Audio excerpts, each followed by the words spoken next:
తెలంగాణలోని రైతులకు రాష్ట్ర ప్రభుత్వం తీపి కబురు అందించింది. ఈ నెల 22న రైతు భరోసా నిధులు విడుదల చేసేందుకు ప్రభుత్వం ముహూర్తం ఖరారు చేసింది. ముఖ్యమంత్రి రేవంత్ రెడ్డి స్వయంగా ఈ కార్యక్రమాన్ని ప్రారంభించబోతున్నారు. ఈ పథకం ప్రారంభోత్సవానికి సిద్దిపేట జిల్లా నరమెట వేదిక అవుతుంది. ముఖ్యమంత్రి రేవంత్ రెడ్డి మొదటి విడత నిధులను అధికారికంగా విడుదల చేస్తారు. ఇందుకోసం అధికారులు ఇప్పటికే అన్ని ఏర్పాట్లను పూర్తి చేశారు. మొదటి విడతలో భాగంగా ఎకరం వరకు వ్యవసాయ భూమి ఉన్న 70 లక్షల రైతుల ఖాతాల్లో 3,600 కోట్ల నగదు జమ కాబోతోంది. అలాగే 20 రోజుల అనంతరం రెండో విడతలో 2,600 కోట్లు, ఏప్రిల్ నెలాఖరున మూడో విడతలో భాగంగా 9,000 కోట్లు నేరుగా రైతుల ఖాతాల్లో జమ చేయబోతున్నారు. కొంతకాలంగా నిధుల కోసం ఎదురుచూస్తున్న రైతులు ఆనందం వ్యక్తం చేస్తున్నారు.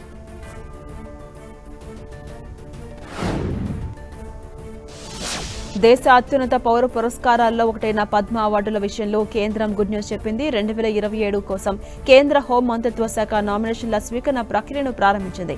2027 గణతంత్ర దినోత్సవం సందర్భంగా ఈ అవార్డులను ప్రకటించబోతున్నారు. నామినేషన్ల దాఖలు చేయడానికి 2026 జూలై 31 తేదీ వరకు అధికారులు ఒక ప్రకటన ద్వారా తెలిపారు. నామినేషన్స్ లేదా సిఫారసులను కేవలం రాష్ట్రీయ పురస్కార్ పోర్టల్ ద్వారా ఆన్లైన్లో మాత్రమే స్వీకరించబోతున్నట్టుగా కేంద్రం స్పష్టం చేసింది. 1954లో ప్రారంభమైన ఈ పురస్కారాలను పద్మ విభూషణ్, పద్మభూషణ్, పద్మశ్రీ అనే 3 కేటగిరీల్లో ఏటా అందిస్తూ ఉన్నారు. కళలు, సాహిత్యం, విద్య, క్రీడలు, వైద్యం, సామాజిక సేవ, సైన్స్, ఇంజనీరింగ్, ప్రజా వ్యవహారాలు, వాణిజ్యం వంటి వివిధ రంగాల్లో విశేష సేవలందించిన వారిని ఈ అవార్డులతో సత్కరిస్తారు. ప్రతిభావంతులను గుర్తించి నామినేట్ చేయాలని పౌరులను కోరింది.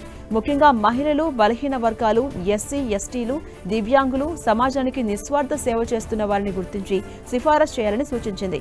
పౌరులు తమకు తాముగా కూడా నామినేషన్ దాఖలు చేసుకునే అవకాశం ఉంది.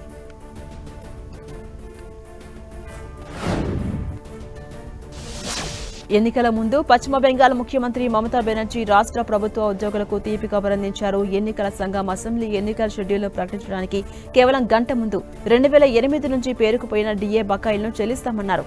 తమ ప్రభుత్వం ఉద్యోగులు, పెన్షనర్లు, లక్షలాది మంది ఉపాధ్యాయులు, ఇతర సిబ్బందికి ఇచ్చిన హామీని నిలబెట్టుకోవడం సంతోషంగా ఉందని ట్వీట్ చేశారు.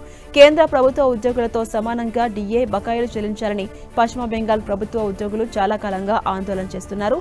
సుప్రీంకోర్టు ఆదేశాలను ప్రభుత్వం అమలు చేయట్లేదని ఆరోపిస్తూ ఈ నెలలో పని నిలిపివేత నిరసన కూడా చేపట్టారు. ఈ నేపథ్యంలో ఉద్యోగుల సుదీర్ఘ డిమాండ్కు సుప్రీంకోర్టు ఆదేశాలకు అనుగుణంగా ఎన్నికల ముందు మమతా సర్కార్ ఈ ప్రకటన చేయడం ప్రాధాన్యం ఏర్పడింది.